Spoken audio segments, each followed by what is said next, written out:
Bapak Ibu yang dikasih oleh Tuhan, kita melanjutkan. Kita ini punya tema besar ya, yaitu apa yang menjadi keunikan ajaran Yesus Kristus atau ajaran Kristiani. Ini adalah tema yang kedua, yaitu temanya, judulnya adalah Tuhan yang telah menjelma menjadi manusia. Bapak Ibu, kita baca lebih dulu satu ayat dari Yohanes pasal 1 ayat 14. Yohanes pasal 1 ayat 14. Demikian bunyi firman-Nya. Judul bacaan di Alkitab kita, firman yang telah menjadi manusia. Firman itu telah menjadi manusia dan diam di antara kita. Dan kita telah melihat kemuliaannya, yaitu kemuliaan yang diberikan kepadanya sebagai anak tunggal Bapa, penuh kasih karunia dan kebenaran. Bapak Ibu, apa yang dilakukan oleh Tuhan Yesus mulai kehadirannya Dia di muka bumi, apa saja yang dilakukan, akhirnya yang menjadi contoh dan teladan buat kita, pengajaran Tuhan Yesus ini tadi sungguh luar biasa menurut kita yang menjadi pengikutnya. Namun tidak demikian dengan orang-orang yang ada di sana. Mungkin mereka justru lewat keunikan apa yang ditunjukkan di dalam hidup Yesus Kristus, mereka itu banyak yang mencemooh, banyak yang mendebat. Masa Tuhan ini jadi manusia? Kita tidak menghiraukan mereka, komentar-komentar mereka, sebab kita terlalu yakin bahwa Alkitab ini adalah kitab suci yang menuntun kita kepada Yesus Kristus dan keselamatannya. Bapak Ibu, ketika Dia lahir menjelma sebagai manusia, dikatakan di dalam bacaan tadi, Dia diam di antara kita. Oleh karena itu, pada bagian bacaan yang lain pun disebut juga Dia punya gelar sebagai Immanuel, yaitu Tuhan atau Allah yang menyertai kita. Dan Dia disebut sebagai tunggal Allah. Sehingga kita jadi ada istilah, ya, ada satu pengakuan, ada gelar lain, ada Allah Bapa, Allah Anak, Allah Roh Kudus. Sebab apa? Ternyata Roh Kudus walaupun belum Pentakosta, ingat ya orang Kristen, Roh Kudus itu sudah ada bersama-sama Allah Bapa, Allah Anak, Allah Roh Kudus sudah ada, dan disebutkan di mana? Ketika malaikat Gabriel memberitahukan kepada Bunda Maria bertanya, bagaimana mungkin aku bisa hamil? Aku belum bersuami. Tapi malaikat Gabriel bilang apa? Kamu akan mengandung dari Roh Kudus, walaupun belum Pentakosta. Nah Bapak Ibu, kehadirannya Dia, menjelmanya Tuhan menjadi manusia, pasti punya maksud di balik semua itu untuk kebaikan manusia sebagai umat ciptaan yang paling mulia yang dikasih oleh Tuhan. Sebelum kita ke sana, saya menemukan sesuatu.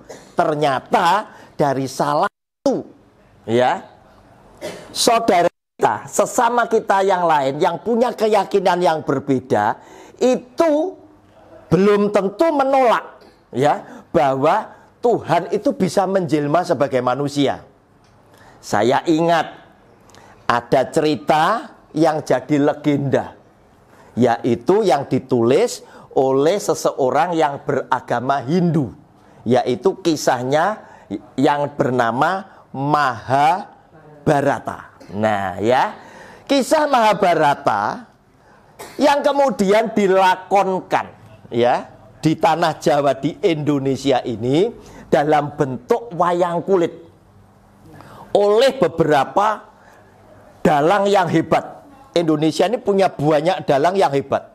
Salah satunya, memang papa saya ini penggemar wayang kulit, punya puluhan kaset serian, dan saya suka mendengarkan bersama papa saya. Sedikit-sedikitnya lumayan ngerti saya ya dengan cerita wayang kulit ini ya. Kalau 60 judul dia punya ya, papa saya ini. Ada Ki Narto Sabdo ya, beliau ini sudah almarhum ya. Ada Ki Anom Suroto, ada Ki Mantep Sudarsono dan lainnya ya. Dilakonkan dalam bentuk wayang kulit. Dalam kisah itu tadi, perang Baroto Yudo ini tadi yang diambil dari Mahabharata ini tadi, diceritakan ada seorang putri namanya Kunti ya. Ini anaknya raja yang nanti sebagai bundanya Pandowo. Kemudian Kunti ini tadi, karena dia ini menyenangkan hati seorang pendeta, disebut Begawan Druwoso ini tadi, seorang pendeta ini akhirnya itu memberikan satu hadiah kepada Kunti ini. Wah, anak ini kok kelihatan rohani sekali ya. Dikasihlah satu hadiah berupa mantra. Nah, mantra ini fungsinya untuk apa? Untuk kalau mantra ini dibacakan, itu Kunti minta yang datang itu dewa siapa, itu dewa itu bisa datang. Nah, Kunti yang masih muda, masih gadis ini kan penasaran. Apakah betul sih mantra ini manjur? Begitu loh. Dicobalah dia membacakan mantra yang sudah diberikan oleh seorang pendeta ini, Begawan Druwoso ini tadi, dibacakan. Dan dia minta yang datang itu Bathara Surya, dewa matahari ya. Datanglah seorang dewa yang tampan sekali, berkilo-kiloan, sakti. Nah, ini tadi. Nah, terus si dewa ini bertanya, Kunti, kamu manggil saya untuk apa? Nah, Kunti bengong. Wah, mek coba-coba. Dia bilang, maaf dewa, saya ini cuma coba-coba ini. Ini manjur apa enggak? Nah, dewanya bilang, loh, manggil dewa enggak bisa coba-coba ini, ya toh. Jauh-jauh dari sana ke sini, kan begitu, ya. Nah, singkat cerita, dari perjumpaan dewa Bathara Surya sama Kunti ini, terjadilah skandal asmara. Ceritanya begitu, ya. Ceritanya begitu. Dan didapatilah Kunti ini hamil, begitu loh. Hamil. Wah, jadi masalah. Buat keluarga istana, papanya jadi bingung. Wah, gimana ini? Kan bisa aib. Kunti dipingit, nggak boleh keluar. Tetapi, mau nggak mau, anak ini kan tetap harus lahir. Nah, ini tadi. Nah, ini saya jadi berpikir, si pengarang ini dengan keyakinannya, mungkin bisa juga percaya loh dengan kitab sucinya kita. Iya. Kamu akan mengandung dari Roh Kudus. No, isa podo loh. Bisa percaya loh. Nah, akhirnya Kunti ini dipingit. Kamu tidak boleh keluar. Tetapi anak ini kan tetap harus lahir. Nah, keluarga istana ini lapor lagi kepada pendeta Begawan Druwoso ini tadi, tanya, ya apa nih, anakku kadung datang nih dewa, hamil sekarang. Nah, ini tadi. Dengan kesaktian pendeta ini tadi, persoalannya diselesaikan, ya. Pendeta ini bilang, ya tidak apa-apa, memang waktunya lahir, biar lahir. Tetapi supaya tetap Kunti ini jadi tetap perawan, ya, maka dilahirkan lewat telinga. Wah, ini tadi. Oleh karena itu, anak yang lahir diberi nama Karno. Nah, atau Basukarno, ya, yang artinya telinga. Karno. Nah, lahir, begitu lahir, wah ini sudah gagah ini, bayi ini sudah kelihatan kesaktiannya, ya. Dan kelak dia ini akan menjadi salah satu bentengnya kerajaan Ngastina. Kurawa ini salah satunya, pahlawannya adalah si Adipati Karno ini tadi dengan panahnya apa? Pasopati, ya, itu tadi. Lahir dari telinga.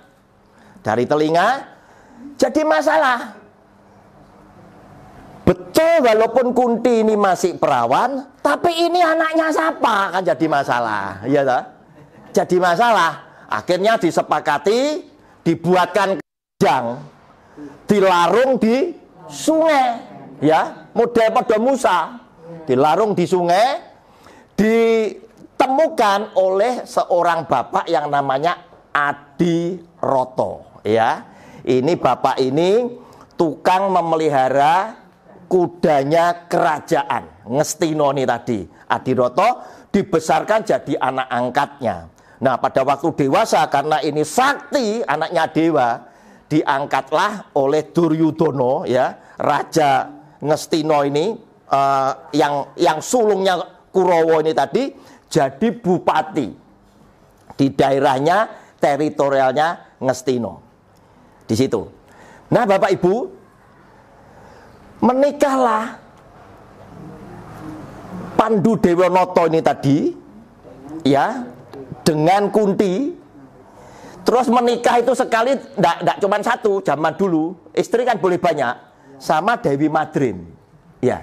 Tapi Pandu bilang sama Kunti, aku ini enggak bisa menyetubuhi kamu, sebab dulu ketika ini anak raja, dulu ketika aku berburu, aku manah rusa, barang hewan buruan, itu panah itu nyasar, kena seorang resi yang lagi bersetubuh dengan istrinya.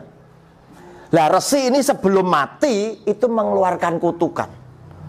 Oh, kamu nanti akan mati juga saat kamu bersetubuh dengan perempuan siapapun. Nah, otomatis Pandu ini adiknya Distoroto yang buta, ya. Distoroto ini papahnya yang Kurawa, Pandu ini papahnya Pendowo, ya. Nah, itu tadi dia jadi tidak berani.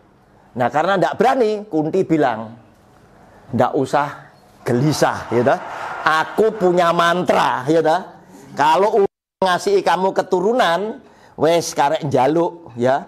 Dewa mana tak tekak nih, gini tadi, ya. Yang pertama dia datangkan Betara Darmo, ya.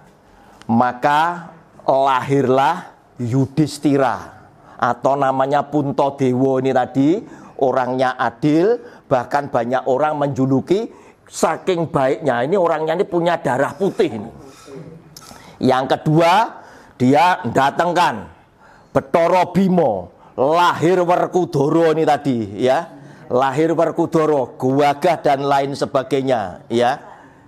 Ya, luar biasa. Kemudian yang ketiga, yang ganteng ini Janaka atau Arjuna ini, dia datang nih Betara Indra. Nah, Madrim dikasih tahu juga, Dek, aku punya mantra ini loh, Dek. Ya, Madrim dikasih, Madrim juga nyoba. Ya, Madrim datangkan dewa kembar, ya. Lahirlah Nakula dan Sadewa. Itu ceritanya seperti itu. Nah, Bapak Ibu, saya yakin penulis ini yang beragama Hindu, dia pasti menulis juga berdasarkan apa yang menjadi keyakinannya dia. Dan mereka berkesimpulan dewa itu sakti. Nah, kalau namanya Tuhan maha sakti pasti. Nah, otomatis kalau Tuhan menjelma sebagai manusia, saya masih yakin keyakinan yang lain itu masih bisa menerima. Tetapi saya tidak mempersoalkan, seandainya semua tidak menerima pun, tetap kita sebagai pengikut Kristus, kita menerima dan mengaminkan apa yang tertulis. Nah, Bapak Ibu, keunikan-keunikan dalam hidup Yesus Kristus yang kemudian oleh kita yang meneladani hidup Kristus sehingga kita layak disebut Kristen, karena Kristen itu bukan agama. Kristen itu adalah orang yang hidupnya sama seperti Yesus Kristus. Jadi walaupun Anda, saya, kita ini punya KTP Kristen, nek uripe ndak sama dengan Yesus Kristus, duduk Kristen. Ya, ya, hati-hati ya, ya. Jadi Kristen itu bukan agama, tetapi Kristen adalah orang yang memiliki hidup sama seperti Yesus Kristus. Ayatnya di mana Pak Roni? Ayatnya di Kisah Rasul 11 ayat 26. Nama Kristen itu istilah Kristen itu muncul pertama kali di Kisah Rasul 11:26. Di Antiokhia lah Kristen itu disebutkan pertama kali. Sebab orang-orang yang diajar oleh Rasul Paulus, orang-orang Antiokhia itu menunjukkan hidup seperti Yesus Kristus, meneladani gaya hidup Yesus Kristus, maka oleh orang-orang di sana yang membenci Yesus Kristus itu diberi julukan olok-olok, yaitu Kristen. Ya, jadi Kristen itu bukan nama yang baik. Itu adalah olok-olok dari orang yang tidak suka kepada Yesus Kristus. Itu mencemooh, mengolok-olok dengan menyebut orang yang hidupnya sama seperti Yesus Kristus disebut Kristen. Nah, Bapak Ibu, balik sekarang. Apa tujuannya? Kan kita ingin harus mencari tujuannya apa Tuhan menjelma sebagai manusia. Orang-orang yang tidak percaya itu bilang, Tuhan kok repot-repot. Ada apa kok tidak bersabda aja, berfirman aja, dia harus datang sebagai manusia.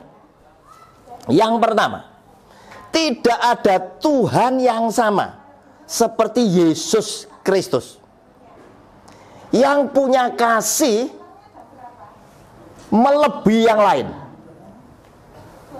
Dia datang sebagai manusia untuk menunjukkan bahwa dia adalah Tuhan yang mengambil inisiatif untuk menyelamatkan manusia karena dosa-dosanya.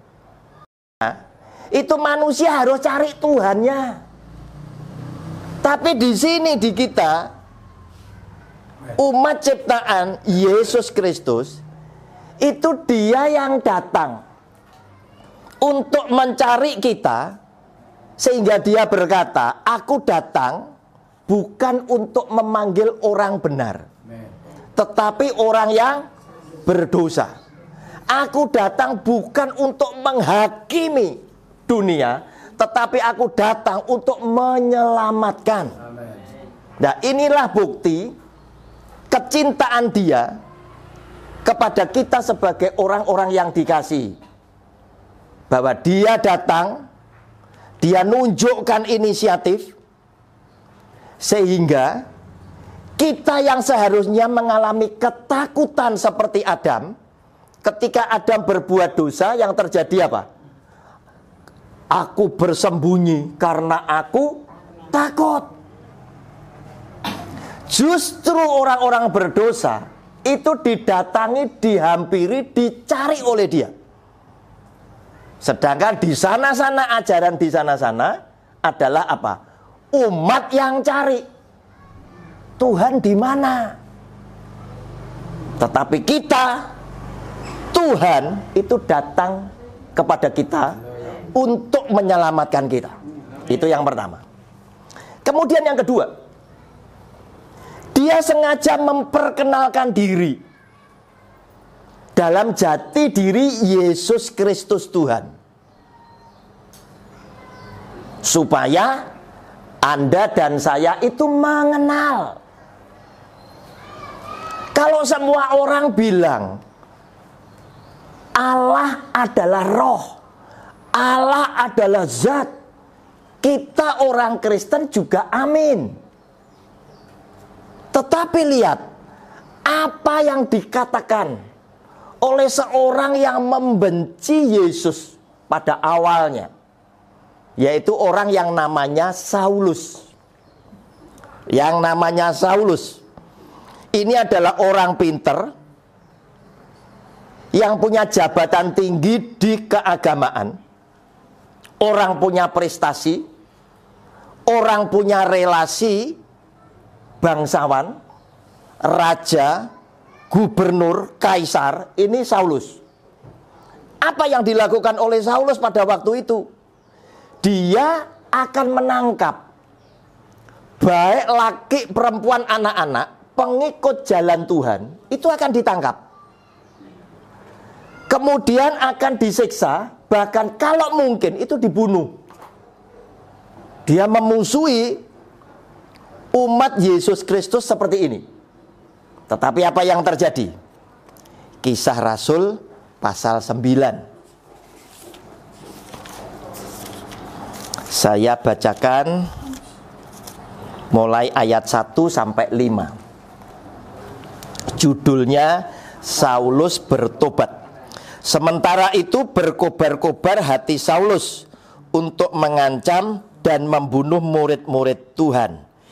Ia menghadap imam besar dan meminta surat kuasa daripadanya untuk dibawa kepada majelis-majelis Yahudi di Damsyik, supaya jika ia menemukan laki-laki atau perempuan yang mengikuti jalan Tuhan, ia menangkap mereka dan membawa mereka ke Yerusalem.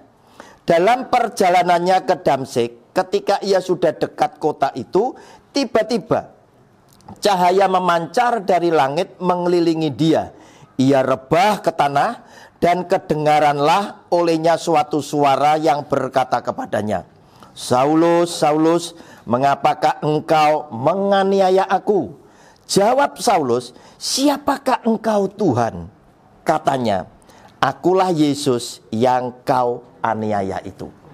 Bapak Ibu, Saulus ini karena orang pinter, ya, ketika perjalanannya dia ke Damsyik, sengaja Yesus Kristus yang adalah Tuhan, yang sudah naik ke surga, itu mau pakai Saulus dengan cara dia menghadirkan cahaya yang mengenai Saulus, membuat Saulus itu rebah dan buta selama 3 hari.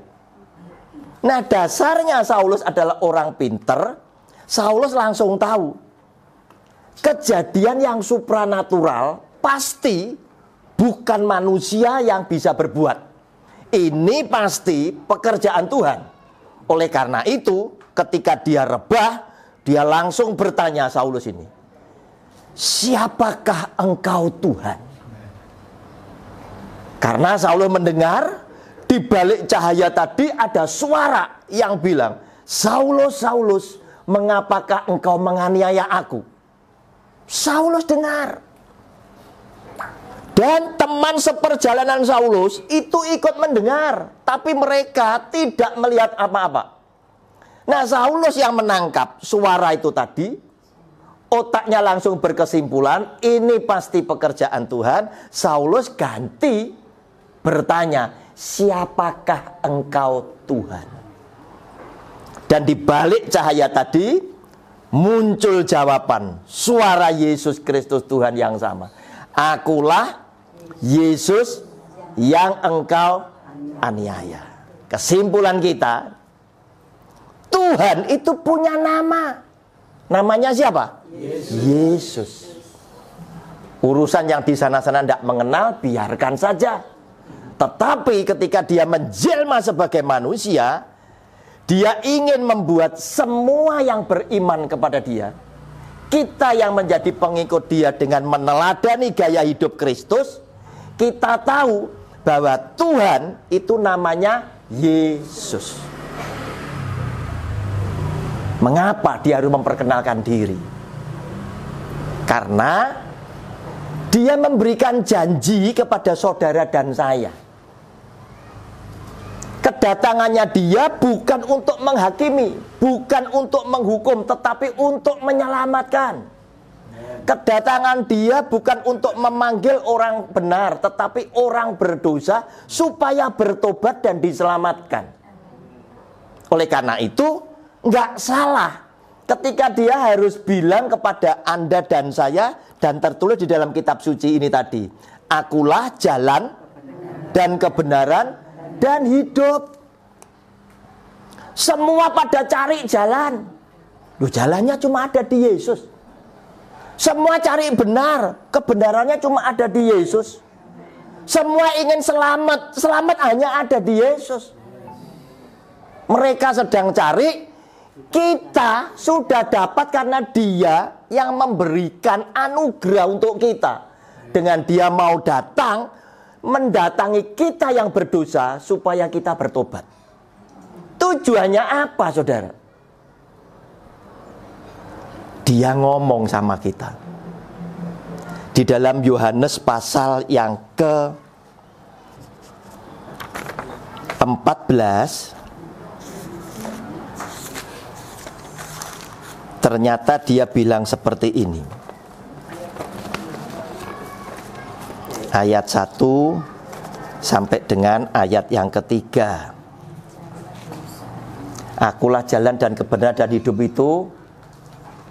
Yohanes 14 ayatnya yang ke-6. Ini kita baca ayat 1 sampai dengan ayat yang ketiga. Kita tahu setiap kita pada akhirnya kita mesti mati. Kita beriman ada dua tempat, neraka dan surga. Kalau disuruh milih, kita milih masuk mana? Masuk surga, kan begitu. Nah, masuk surga, Yesus Kristus Tuhan sudah bilang, akulah jalan dan kebenaran dan hidup. Harus ke sana, tidak ada yang lain. Nah, kalau kita sudah ke sana, kita jadi tanya, loh Tuhan, aku ke sananya gimana? Ini dia bilang, tidak usah gelisah ya. Yohanes 14 ayat 1 sampai 3. Janganlah gelisah hatimu, percayalah kepada Allah, percayalah juga kepadaku. Di rumah Bapakku banyak tempat tinggal. Jika tidak demikian, tentu aku mengatakannya kepadamu. Sebab aku pergi ke situ untuk menyediakan tempat bagimu. Dan apabila aku telah pergi ke situ dan telah menyediakan tempat bagimu, aku akan datang kembali dan membawa kamu ke tempatku, supaya di tempat di mana aku berada, kamu pun berada. Artinya, Dia berjanji saat kita nanti akan dibawa oleh Dia, Dia menjemput kita. Dia menjemput kita. Jadi tidak berarti orang begitu mati otomatis itu enggak. Dijemput. Supaya apa? Supaya tidak nyasar. Oleh karena itu, kita harus kenal dengan sang penjemput itu sendiri. Mengapa demikian? Karena Yesus yang adalah Tuhan berkata di Yohanes pasal 3 ayat 13 demikian. Saudara pasti tidak bisa akan ke sana kalau tidak dijemput oleh Dia atau malaikat yang Dia utus.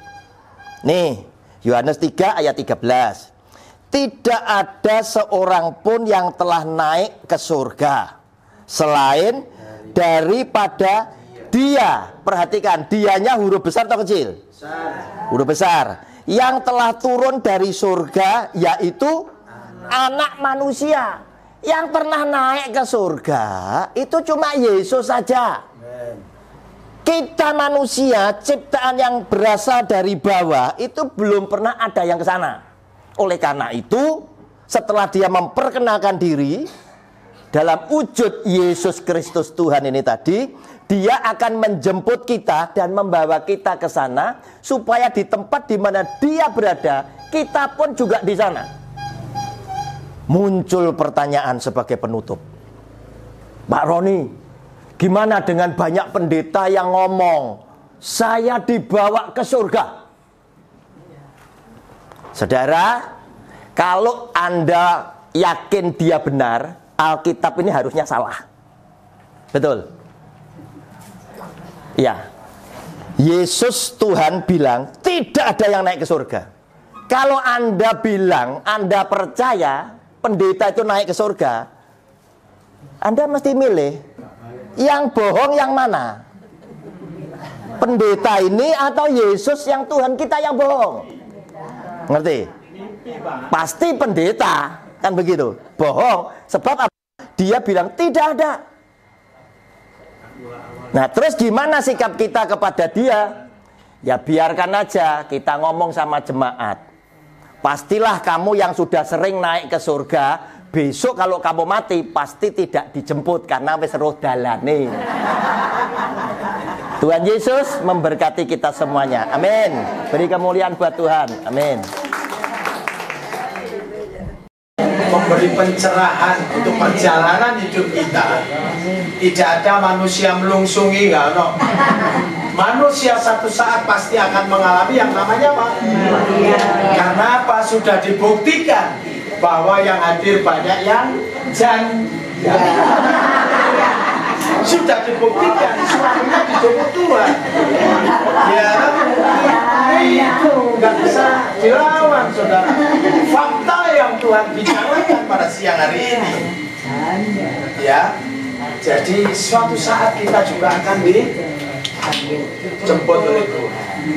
Jadi yang istri-istri punya suami yang sudah dijemput oleh Tuhan, seperti kesaksiannya Bu Guntoro tadi, yo gak ujuk-ujuk ketemu. Enak ketemu gitu ya.